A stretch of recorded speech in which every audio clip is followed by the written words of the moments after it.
Hi, welcome everyone. Thank you for joining. My name is Katie. I'm the Deputy Director of Operations and Public Engagement here at the Wharton Esherick Museum. I am joined by my colleague Ethan Snyder, the Collections and Public Programs Manager. He's going to lead our spotlight talk today, which is on Esherick at the 1939 Golden Gate Expo and the ski lodge that never was. And I am so curious to listen to this talk today, as I'm sure all of you are. Just a few housekeeping notes for those of you who have not been on one of these programs with us before. Um, what we like to do is have everyone stay on mute during the talk. That way we can all hear Ethan and enjoy the program. And then at the end, we'll open things up for questions and comments. So by all means, if you prefer to leave some questions or comments in the chat as the program's going on, you can do that. If it's something quick that I or another one of our colleagues who's on the call, Holly Gore, can answer, by all means, we'll pop in and do that. Otherwise, we'll kind of read through the chat at the end of the program. Or if you prefer, you can just unmute yourself at the end and join us in conversation. So with that, I will turn it over to you, Ethan.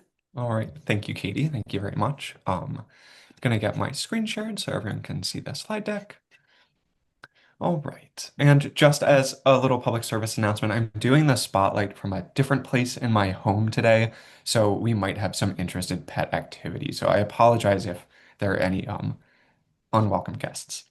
So good afternoon, everyone, and welcome to this month's Spotlight Talk from the Wharton Esherick Museum. As Katie said, my name is Ethan Snyder, and I'm the manager of collections and public programs here at the Wharton Esherick Museum. So today we're covering a topic that does often get overlooked, and we'll find out why this afternoon for pretty good reason. Wharton Esherick showing at the 1939 Golden Gate Expo. Let me get to the next slide. So Wharton Esherick exhibited work at three World's Fairs over the course of his career. First, the 1939 Golden Gate Expo, then the 1940 New York World's Fair, and then the 1958 Expo in Brussels, Belgium. And out of these three exhibitions, the 1940 fair looms largest, as I'm sure many people in the audience here know. The model room that Wharton Esherick created in collaboration with the architect George Howe, called Pennsylvania Hill House, received some really great attention from the media. And according to the New York World's Fair's publicity director, who wrote directly to Esherick, his work was often met with, quote, exclamations, questions, and comments from visitors. However, without a model room to exhibit in the year before, Esherick's work was really largely overlooked in San Francisco. So, as we'll talk about today, Wharton Esherick was presented with the opportunity to develop a room alongside an architect or decorator in San Francisco. However, as we all know, even the best laid plans can go to waste. So instead of the full ski lodge that got Esherick quite excited, he ultimately sent only three sculptures and a table and chair made specifically for the fair. And on top of that, unfortunately, Cheater, one of the three sculptures chosen by the fair organizers, ended up being entirely too large for the exhibition space and was quite quickly sent back to cross the country by train again back to Wharton Studio. So in short, this fair in 39 would be far from the success Esherick would see the following year. So I'll begin today's talk by discussing how Esherick got involved in the Golden Gate Expo. Then we'll talk about the development and ultimate failure of the ski lodge plan before we take a moment to discuss the designers that ended up capturing the most attention in San Francisco to Esherick's detriment and the ways Wharton could try to rectify this the following year with his model room in New York. So Esherick's involvement in the Golden Gate Expo started with, for better or worse, a cold call letter from an old acquaintance in early 1938. The letter came from the newly named director of the Decorative Arts Division, Dorothy Liebes, who we see here on the screen. Dorothy Liebes was a famous textile designer and weaver who ran her own textile studio in San Francisco's Powell Street beginning in 1930, and she specialized in handloom drapes, upholstery, and other domestic textiles for architects and interior designers. One of her first architectural projects was working and teaching for Frank Lloyd Wright as well. So Liebes often worked in quite bold color combinations and interesting materials like plastics, metal threads, jute, and even wood. She landed contracts with pretty big name manufacturers like DuPont, Dow, and Goodall Fabrics, where she helped to develop mass-produced textiles that somehow maintained a beautiful hand-loomed look for affordable price points for consumers. Her work became recognizable by the mid-century and even gained the eponymous name Liebes look.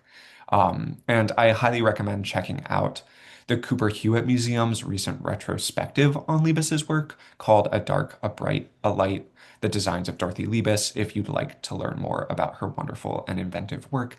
And we'll link out some resources to learn more about Liebes's work after the talk.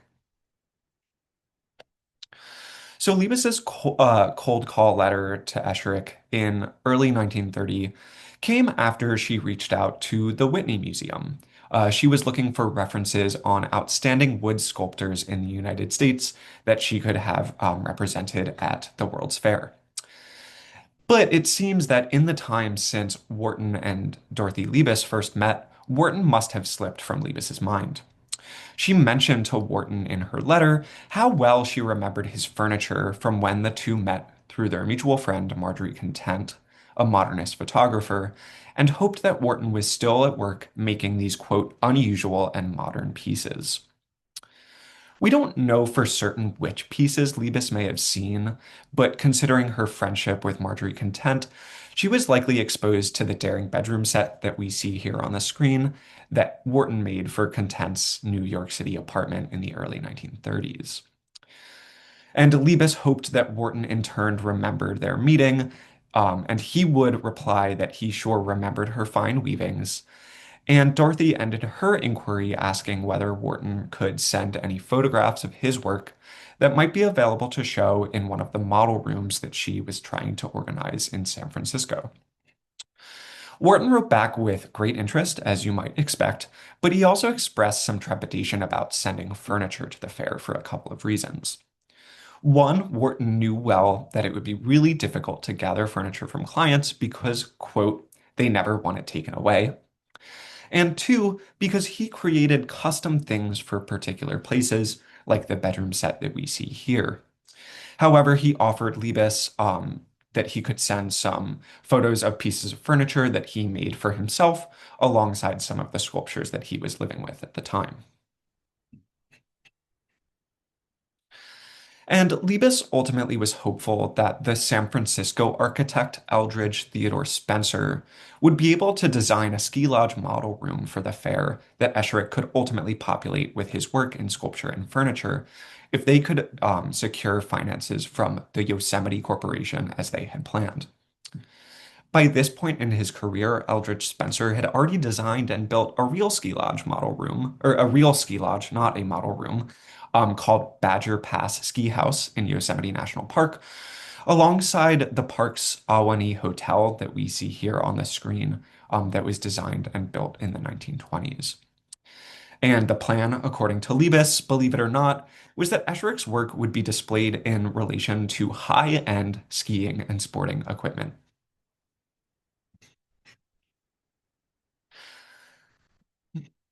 Ooh, sorry about that. By the way that Esherick attempted to run with what was only a tentative opportunity by this point in time suggests that he understood well the importance of having or taking part in a model room at a World's Fair to help attract attention and ensure a successful, well-attended exhibition. And then came a highly ambitious proposal. Why not let Esherick develop the model room entirely on his own? By this point in time, Esherick had already had experience with interior design for the Curtis Bach House, which was starting to receive a lot of press in the late 1930s. He therefore felt prepared enough to propose that he design everything, from the walls, ceiling, and furniture, down to the draperies, dishes, and utensils to boot. He offered to make a table and 6 chairs that could be used for either a dining or living space, a cocktail table or bench, alongside an offer for the spiral stairs in his studio. Esherick undoubtedly understood that this was indeed a very ambitious proposal and admitted as much in his letter. He expressed great confidence that he could pull it off all by himself, barring the question of funding. And he says, quote, "I'm a little doubtful about financing it. Can you suggest anything?" Esherick asked Liebes. However, things did not go as planned. By September 1938, just a couple months before the fair was set to open, Liebes was still trying to find a funder for the ski lodge model room that she wanted Esherick to take part in. Eldridge Spencer presumably moved on in the meantime to help develop a French pavilion on Buena Yerba Island, which is next to Treasure Island, an island purpose-built for the fair in 1939. Liebes mentioned another possible ski lodge funder to Esherick, a gentleman named Colonel Robert Roos, the proprietor of a chain of high-end clothing stores in San Francisco and around California. However, still nothing had materialized by December, and it was time for the fair organizers to adjust. So Dorothy Liebes and her co-organizer, Shepard Vogel Giesing, decided to go in a different direction entirely and propose a different sort of display for the 3 sculptures they'd chosen, Pierrot, hanging figure, and Cheater, and asked whether Esherick could still produce something specifically for the expo, like a table and chair. Esherick did ultimately make a table and chair for the show, and to his credit, really did proceed gracefully in the midst of these ever-changing plans. I think he clearly trusted Liebes to put on an important decorative arts exhibition and wanted to be involved regardless of how his work was going to be displayed there. So, unfortunately, because Esherick did not get his model room, his work received little to no press, and therefore information about his work at the fair and the display are scant. Liebes and Vogel Giesing ultimately offered Esherick a type of display modeled after those they had seen at artist decorator shows in Paris, as well as some large vitrines, which caused some confusion for Wharton, and for us as contemporary scholars of this as well. How would you display these large sculptures and furniture in vitrines? Um, and we can try to get a sense of how Esherick's work may have been displayed at the fair by looking at some of the other works represented outside of the 15 model rooms that Liebes ultimately staged. So here on the screen, we see a collection of images taken from the fair, that give us a sense of how Esherick's work could have been displayed. So here we see a number of images with displays of glass and ceramics. And in this image here, Wharton's friend and contemporary Henry Varnum Poor has some work on display. Here we have a highly curated glass display on shelving behind glass. And then here, a kind of gallery room where people could walk around and look at pieces of pottery and other small decorative arts on shelving and in other kind of gallery-esque displays. And we don't have any photos of Esherick's furniture at the fair. And I think to Liebes's detriment and to her annoyance, he never actually managed to photograph his table contemporaneously for inclusion in the official catalog for the fair. So we'll have to take a look at some of the photographs taken later on to get a sense of the work. So here is a photograph that was taken for Esherick of the table that he made for the fair. And here is one from the collection of Longhouse Reserve where the table resides today. So this table that Esherick made for the fair is described in our records and the records of Longhouse Reserve as a card table. Um, we unfortunately do not have photographs of the chair that Esherick made, but I'm led to believe that they might have been prototypes for the chairs, a set of which he made for the New York World's Fair, and we'll see that in just a minute. But Esherick made this 1939 square top table from hickory wagon spindles that he purchased in Philadelphia from a supplier called Gerhab and Ludlum, who sold things like automobile, truck, and wagon supplies. And Wharton also chose to inset a large piece of leather into the tabletop, which is pretty curious. And we can see the associated receipt for that leather here from Chase A. Tobe Leather Company, which was just a few blocks away from the place where Wharton got his wagon spindles. And again, while photos of Wharton's work at the fair seem to be non-existent, we can see the actual photographic prints that Wharton sent off to Dorothy Liebes for her to make the selections. And we'll see in the next slide some of the annotations that she made in response. So here we can see the photograph Esherick sent to Liebes of his hanging figure, which is photograph 204, and the photograph of his sculpture Pierrot from the 1930s, which is numbered on the back 200A. And here is the photograph that Wharton sent of Jeter and Cheater. He was willing to let Dorothy Liebes make her choice between the two, and we can see her notation on the back here and a corresponding letter where she says, "Enclosed you will find the photographs of the horse which we like. It is indicated in the blue pencil on the back of the photograph." And here we have a blown up detail of the back of this photograph pointing to this horse here. So if Esherick's work did not receive the acclaim in San Francisco as it would the next year in New York City, what was it that captured San Franciscans' attention at the Expo instead?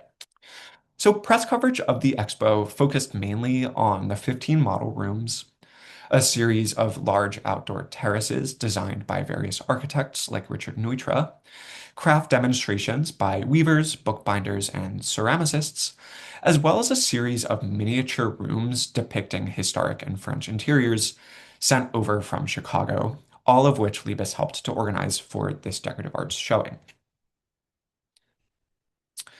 The furniture designers that captured the most media attention were largely industrial designers and architects, people like Alvar Aalto, Marcel Breuer, Mies van der Rohe, Gilbert Rode, and Kem Weber. All these designers notably had their work exhibited in model rooms, and some of them, like Aalto and Breuer, completely of their own design. And in the previous slide, we can see Marcel Breuer's unit for living and the Aalto dining room here.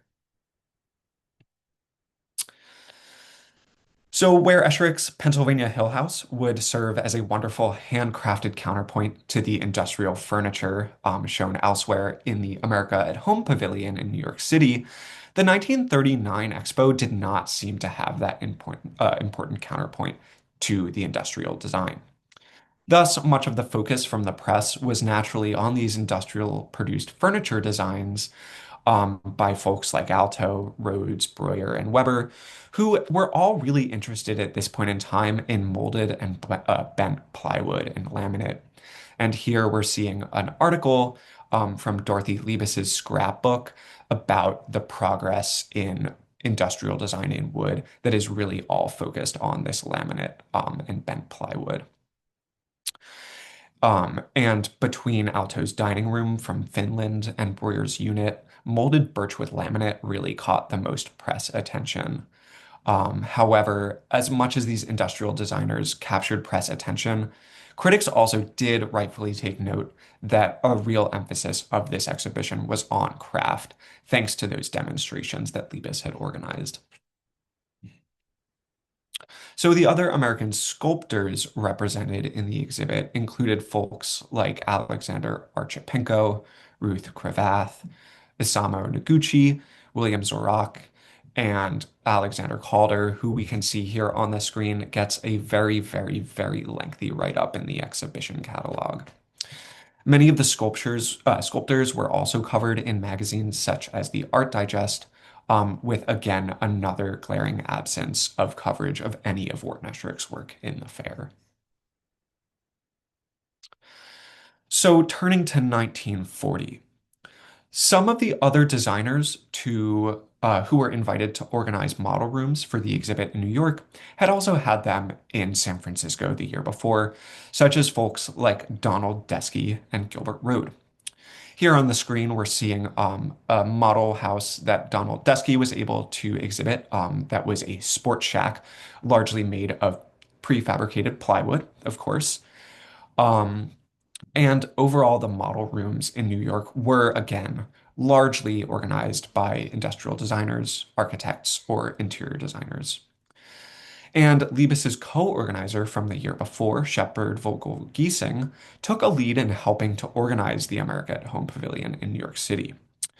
So that year was Esherick's chance to make a big splash within a group of designers who received ample attention on the West Coast.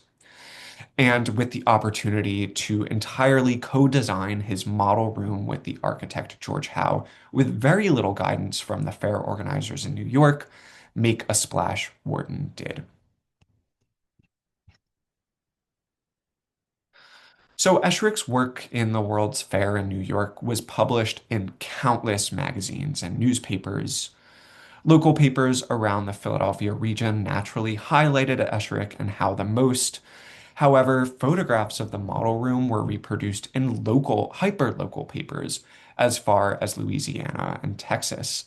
On the left, we're seeing a photograph of Pennsylvania Hill House reproduced in a local newspaper in Chattanooga, Tennessee. Um, Thus, between Esherick's back-to-back experiences with exhibiting on the world stage through these international expos, we learn the importance of a big, splashy display like a model room for getting press attention. We also learned that while the ski lodge never materialized, failure can sometimes be important, and the failed model room in 1939 may have helped Wharton get his foot in the door with fair organizers in New York, or at least get himself established for this type of world stage exhibition. We also have to understand how wonderfully unique Esherick's work was and recognized to be once he had the opportunity to have this first major opportunity on a world stage. So that about wraps up the talk for today. I just wanted to highlight a couple upcoming programs at the Wharton Esherick Museum, and then we can open things up for questions and comments. So this Sunday on July 5th, we have our Member Sunday in the studio from 10 to 11. We are celebrating Wharton Esherick's 139th birthday alongside his studio's centennial year on July 11th from 2 to 5 p.m. And we're also going to be discussing Glenn Adamson's Craft and American History for the off-the-shelf book club at the Wharton Esherick Museum on Wharton Esherick's actual birthday on the evening of July 15th. And then finally, we will be hosting our next Spotlight talk the last Tuesday of July, which will be the 28th. And it's listed on our website, and it's going to be focused on 1926. And as we're celebrating the centennial year of the studio, we figured that we might spend some time digging into all the other things that were going on in Esherick's life in that momentous year when his studio was created.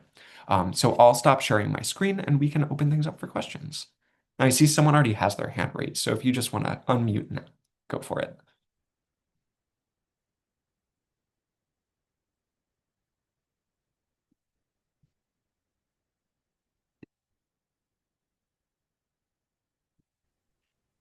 Did you just unmute me? Yeah, do you have your hand raised? I don't know if you have a Yeah, question. I did. Well, I the table with the leather, I saw in the 60s at a local exhibit here um, in Philadelphia. And I just wanted to mention that the leather he had stretched so tight that it was translucent. So it was not just the shape and the lovely woodwork, but the leather was extraordinary, with being white and translucent. And I always, they said they called it a card table or a vanity. And I thought, oh, that's what I want for my vanity. But of course, I couldn't get it. But I just wanted to mention that. Yeah, thank you for that context. I do know that the table does not any longer have its original leather top. At some Ah, point, I want to say maybe in the 90s or 2000s, it was replaced with Naugahyde, which is like a fake leather, um, which I think is the current top to it now. And I Oh, see Paul okay. Eisenhower nodding his head, so maybe he was around or involved Oh, in that work.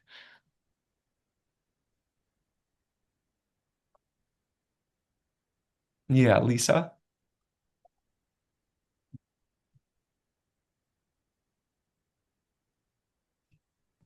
I'm so sorry. We should all know where these buttons are by now. Sorry, it's taken me forever to unmute. Anyway, I have two questions. One is, Ethan, just a second ago, you said the last spotlight talk, and I wondered what you meant by the last. Ooh, I I thought you might have said missed. that for I might July. have. I should have said the next spotlight talk. Yeah, Okay. sorry, I misspoke. I didn't know if you were okay. And then my other question is, this is such a fantastic presentation, and all of the spotlight talks are fantastic. They're so well organized and well presented in such a small amount of time, and all the visual aids. And you and others who do them have done a tremendous amount of research, which is really impressive. Including a kind of environmental scan of the news of the day and what was, where the articles were about these pieces. But it just made me curious what your training is. And I looked on the website right before I asked this question, and there's nothing on you guys have great info about each of the staff members and your email addresses, but I don't see bios there. So I was curious, Ethan, what your discipline is that you've got this skill set to do this great research. Yeah, thank you. So I attended a master's program through the Wharton Museum. It's the kind of title of the master's program is American Material Culture, but kind of the too long don't read of it all is it's a degree in decorative art history. So Wow. art history, but all things three-dimensional. And so you do a lot of historical research in genealogies and newspapers, a lot of Wow. kind of primary source research. And we're very lucky to have such a rich collection of primary materials from Esherick's practice. Him and his family were, clipping and saving newspaper reviews. So we have some of that on site ourselves, but also Mhm. access to, larger databases like newspapers.com and things like that to try to find things that might not have come up the hillside. Great. Thank you.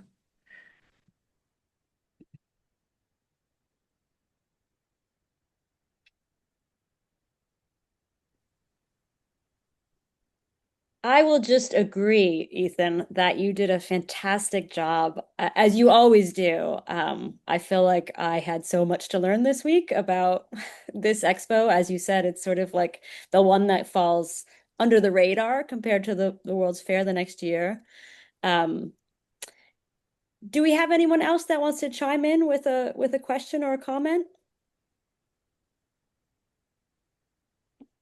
Well, we have many congratulatory remarks about this talk and the spotlight talks in general. So it's really encouraging Yeah, to and have we'll that. be sending out lots of follow-up resources along with the recording of the talk. So we'll send out resources to more information about the decorative arts at the 1939 Golden Gate Expo. We'll send resources related to Holly's recent talk about the 1940 World's Fair for a little more of that longer context between these 2 years. Um, and also some information from Dorothy Liebes's papers, which have been fully digitized at the Archives of American Art. And there's a lot of really rich stuff to look at between photographs, scrapbooks, letters, and things like that.